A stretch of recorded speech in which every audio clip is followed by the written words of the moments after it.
Olá, meus nobres e queridos irmãos.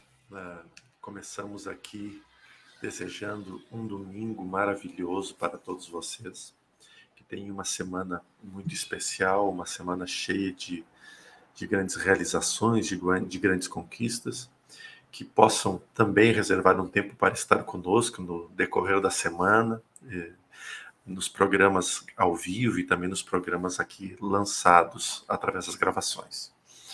Como estamos trabalhando sobre preces, eu gostaria de convidar a todos vocês que se colocam a assistir esse vídeo nesse instante para fecharem os olhos, para nós começarmos com uma prece, agradecendo a Deus, agradecendo a Jesus e agradecendo a espiritualidade por este momento.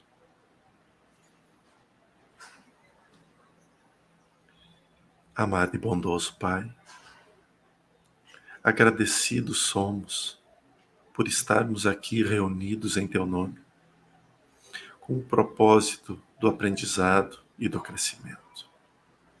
Obrigado, Senhor, por esta linda manhã, trazendo-nos a esperança, a paz e o amor.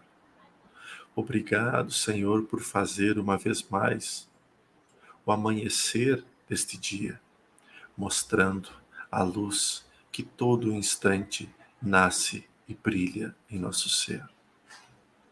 Permita, Senhor, que neste momento e em todos os momentos desta caminhada, a Tua presença em companhia, em zelo, em cuidado, em proteção, possa ser sempre sentida e vivida.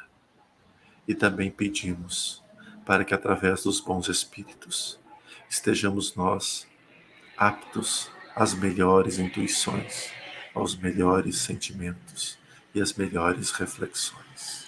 Que assim seja. Que assim seja. Então, nessa segunda fase do nosso estudo, a gente tem selecionado preces que aparecem em livros das obras complementares, e a gente iniciou pela série A Vida no Mundo Espiritual, que foi ditada por André Luiz, ao médium Francisco Cândido Xavier, né? Então, eu estou baseando muitas coisas nesse livro aqui, que é um estudo da FEB sobre a vida no mundo espiritual. Então, nesse volume, que é bem gordinho, assim, tem um resumo de cada capítulo, de cada livro, são 13 livros, né? Os dois médios são o Francisco Cândido Xavier e o Valdo Vieira. E o livro que nós vamos estudar hoje, que é o livro Os Mensageiros, é o segundo livro da série, o médio é só o Francisco Cândido Xavier. Ele foi publicado na década de 40, então tem esse contexto da Segunda Guerra Mundial, e eram os primeiros livros que retratavam o mundo espiritual de uma maneira mais concreta, como se fosse um dia a dia do espírito, né? Como que assim, a gente está lá do outro lado, o espírito trabalha, mas como que é esse trabalho, né? Como que é o dia a dia?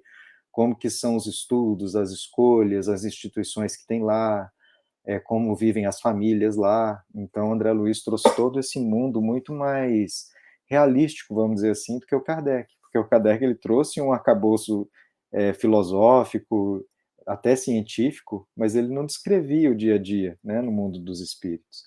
E o André Luiz fez isso de um ponto de vista da primeira pessoa, de um espírito que estava vivendo aquela realidade.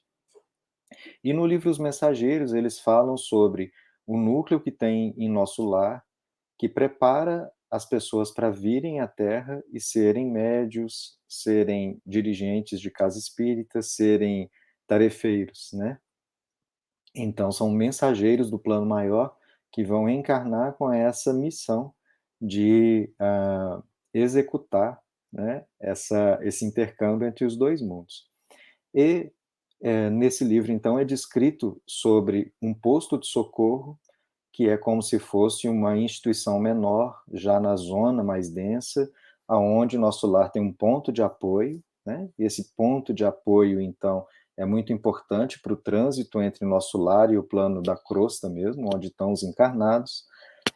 E lá tem como se fosse toda uma estrutura física, né? Física no plano astral, de hospitais, de auxílio, e dirigente, né, dessa instituição, então tem muitos auxiliares. André Luiz, com os instrutores dele, vão fazer como se fosse um estágio nesse local, e lá eles encontram o espírito da Ismália, que era ligado a um dos instrutores da casa, mas é um espírito tão evoluído que já morava em planos superiores. Ela estava lá só fazendo uma visita, né? Ela estava lá só fazendo um social.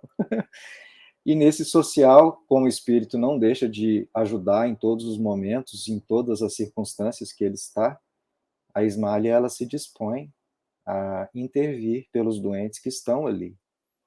Então, a cena, né, se passa num local que é onde os espíritos que são recolhidos estão num estágio de prostração, como se fossem verdadeiras múmias, né? Eles estão lá deitados e prostrados, sem reação, presos em pesadelos terríveis, e a Ismália faz uma prece, pedindo por aqueles espíritos que estão ali, naquele sofrimento mental, né? Como se fosse um sofrimento mental.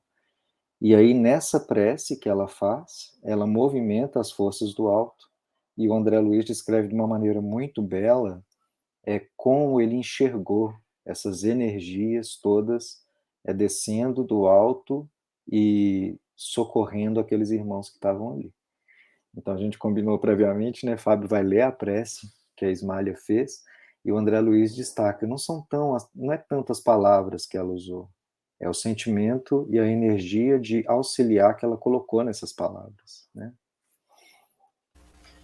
Robson, só uma perguntinha aqui, é que ele, no livro ele divide a prece em duas partes. Eu leio ela integralmente, então. Isso, lê a prece integralmente. Perfeito. Então começa assim, a prece é muito linda. Senhor, dignai-vos assistir os nossos humildes tutelados, enviando-nos a luz de vossas bênçãos santificantes. Aqui estamos, prontos para executar vossa vontade, sinceramente dispostos a secundar vossos altos desígnios. Conosco, Pai, reúnem-se os irmãos que ainda dormem, anestesiados pela negação espiritual a que se entregaram no mundo. Despertai-os, Senhor, se é de vossos desígnios sábios e misericordiosos, despertai-os do sono doloroso e infeliz. Acordai-os para a responsabilidade, para a noção dos deveres justos. Magnânimo Rei, apiedai-vos de vossos súditos sofredores. Criador compassivo, levantai as vossas criaturas caídas. Pai justo, desculpai vossos filhos desventurados. Permiti cair o orvalho do vosso amor infinito sobre o nosso modesto posto de socorro. Seja feita a vossa vontade acima da nossa, mas, se possível, Senhor, deixai que os nossos doentes recebam um raio vivificante do sol da vossa bondade. Temos ao nosso lado, Senhor, infortunadas mães que não souberam descobrir o sentido sublime da fé, resvalando imprudentemente nos despenhadeiros da indiferença criminosa. Pais que não conseguiram ultrapassar a materialidade no curso da existência humana, incapazes de ver a formosa missão que lhes confiastes. Cônjuges desventurados pela incompreensão de vossas leis augustas e generosas. Jovens que se entregaram de corpo e alma aos alvitres da ilusão. Muitos deles atolaram-se no pantanal do crime, agravando débitos dolorosos. Agora dormem, Pai, à espera de vossos desígnios santos. Sabemos, contudo, Senhor, que este sono não traduz repouso do pensamento. Quase todos os nossos asilados são vítimas de terríveis pesadelos, por terem olvidado no mundo material os vossos mandamentos de amor e sabedoria. Sob a imobilidade aparente, movimenta-se-lhes o espírito entre aflições angustiosas que por vezes não podemos sondar. São eles, Pai, vossos filhos transviados e nossos companheiros de lutas, necessitados de vossa mão paternal para o caminho. Quase todos se desviaram da senda reta, pelas sugestões da ignorância que, como a aranha gigantesca dos círculos carnais, tece os fios da miséria, enredando destinos e corações. Deprecando vossa misericórdia para eles, rogamos, igualmente para nós, a verdadeira noção da fraternidade universal. Ensina-nos a transpor as fronteiras de separação para que vejamos em cada infeliz o irmão necessitado do nosso entendimento. Ajudai-nos a compreensão, a fim de que venhamos a perder todo o impulso de acusação nas estradas da vida. Ensinai-nos a amar como Jesus nos amou. Também nós, Senhor, que aqui vos rogamos, como os leprosos espirituais, cegos do entendimento, paralíticos da vontade, filhos pródigos do vosso amor. Também nós já dormimos em tempos idos, nos postos de socorro da vossa misericórdia. Somos simples devedores, ansiosos de resgatar imensos débitos. Sabemos que vossa bondade nunca falha e esperamos confiantes a bênção de vida e luz. Que assim seja.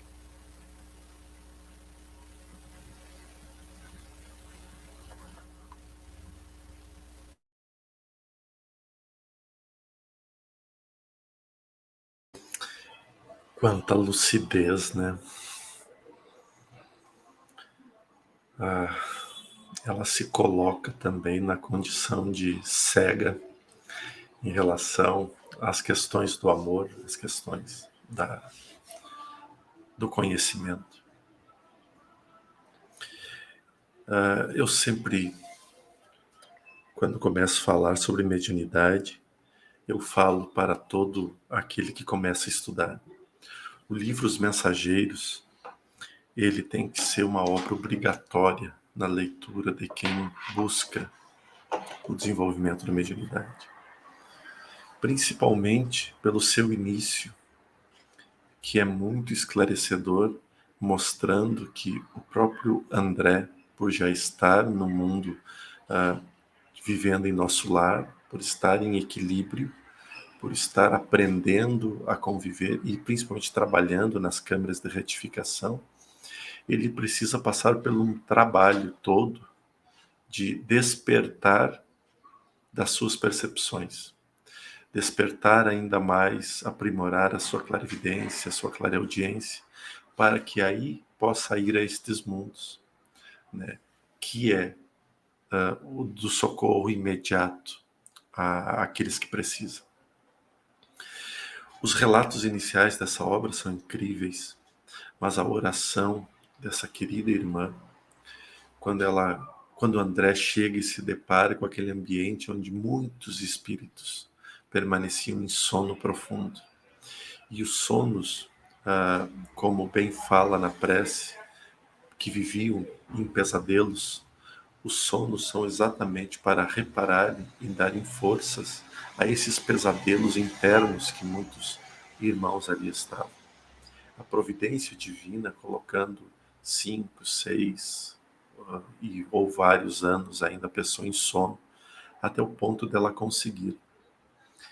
Com o relato lindo e belo que André Luiz também trouxe nesse capítulo, das energias que desciam do alto, no momento em que a nossa querida irmã proferia sua prece.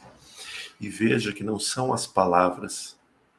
Nós precisamos, nesse contexto, tentar estar como um filme, como presenciar, assistir um filme, estando dentro da cena. Um ambiente largo, onde muitos descansam em ambientes confortáveis, porque não é que estão em sono profundo, estão entregues a qualquer situação. Estão muito bem amparados, bem arrumados, bem vestidos, apenas em sono reparador, com trabalhadores que se ocupam a zelar constantemente daqueles que ali estão.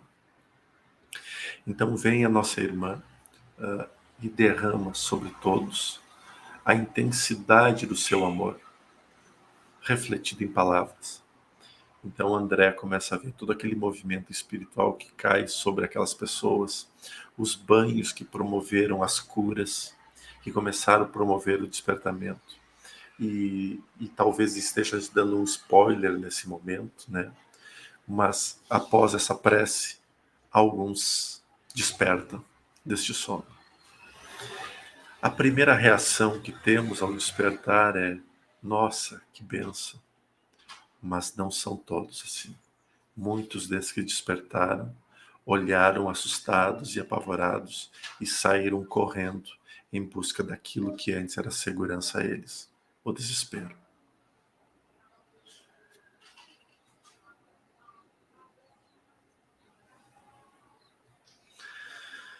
Rezar, orar, vigiar, conversar com Deus, ferramentas inimagináveis, desde que nós estejamos dispostos a cuidar da nossa própria terra com estas ferramentas que são corretas.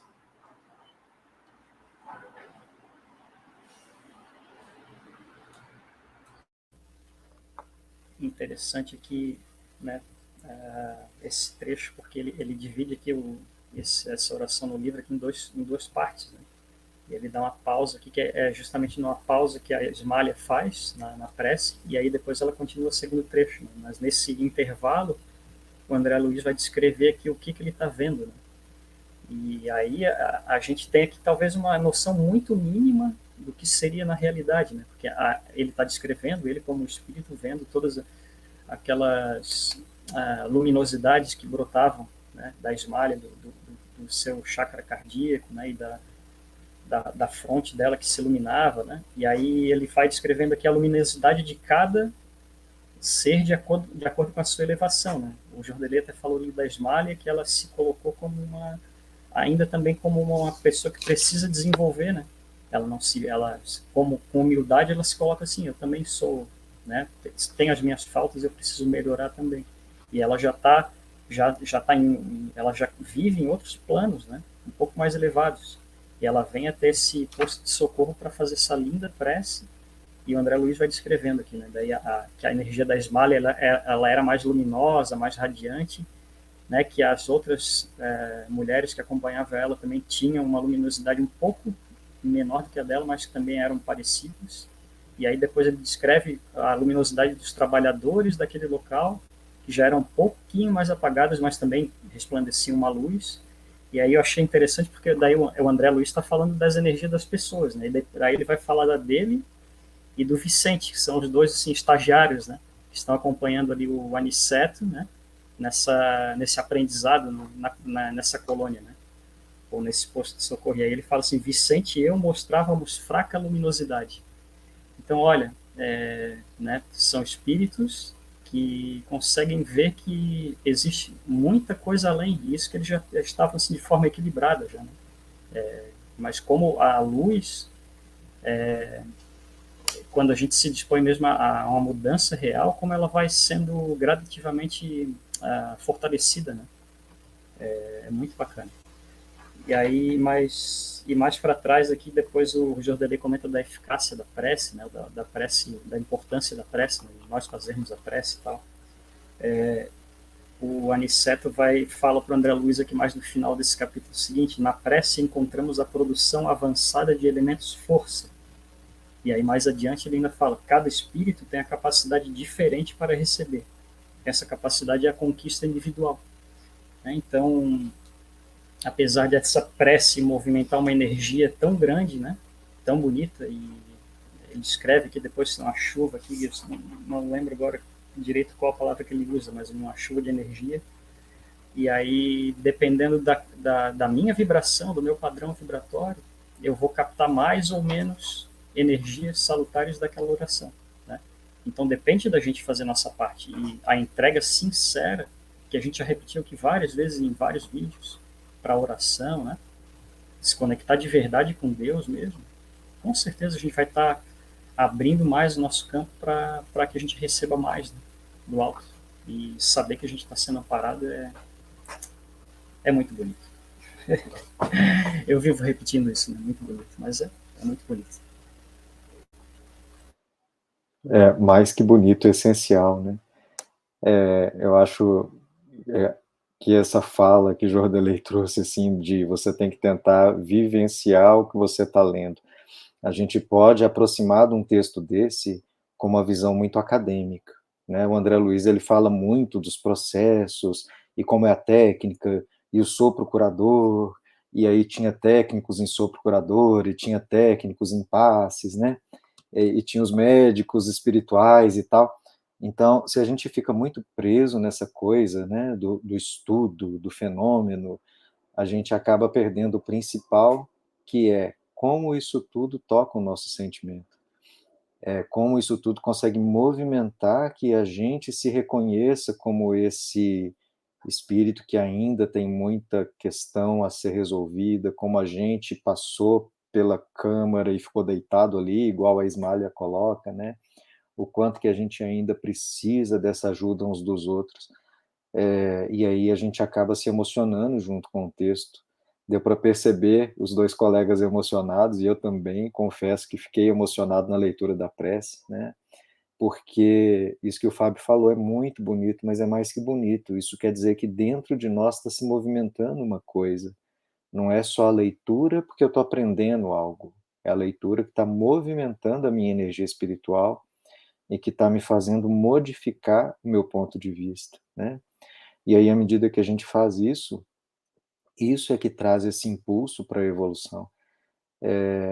E uma coisa, assim, que eu lembrei enquanto você estava falando, né, da fraca luminosidade do André Luiz, lá no final de Nosso Lar tem um dos momentos que é a primeira vez que ele nota que ele emite luminosidade, né? Porque antes ele era opaco, ele não tinha luz nenhuma, ele era só o corpo físico sem nada, né?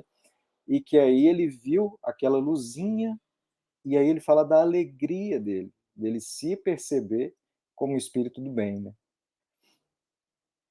Então isso é emocionante.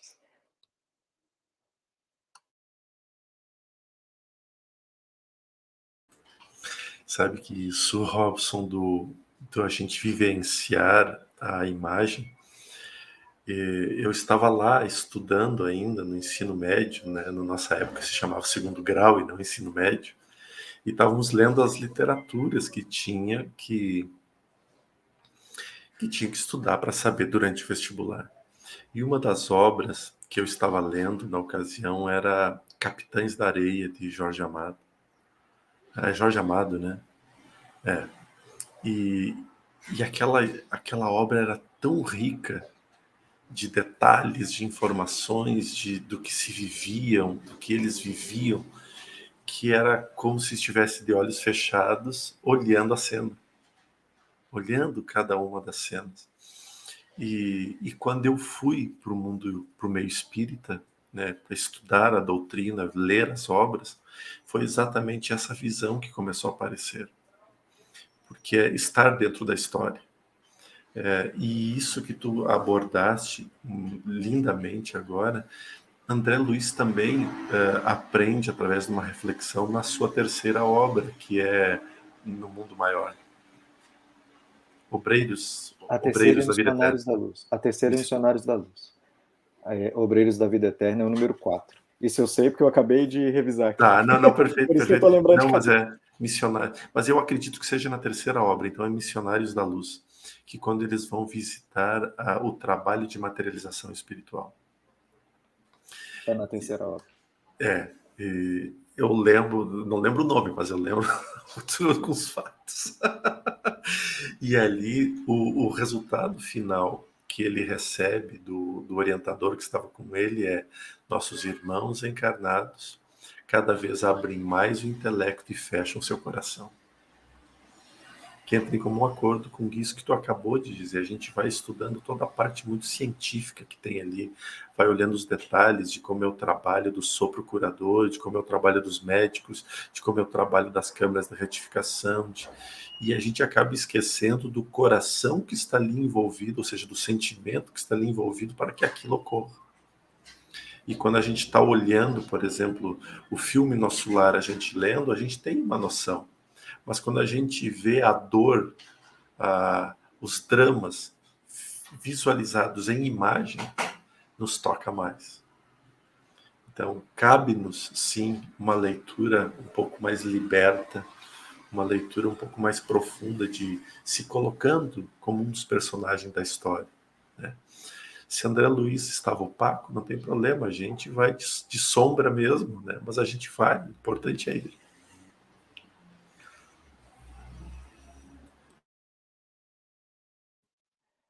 Fechou. Eu acho que depois dessa não tem outros comentários.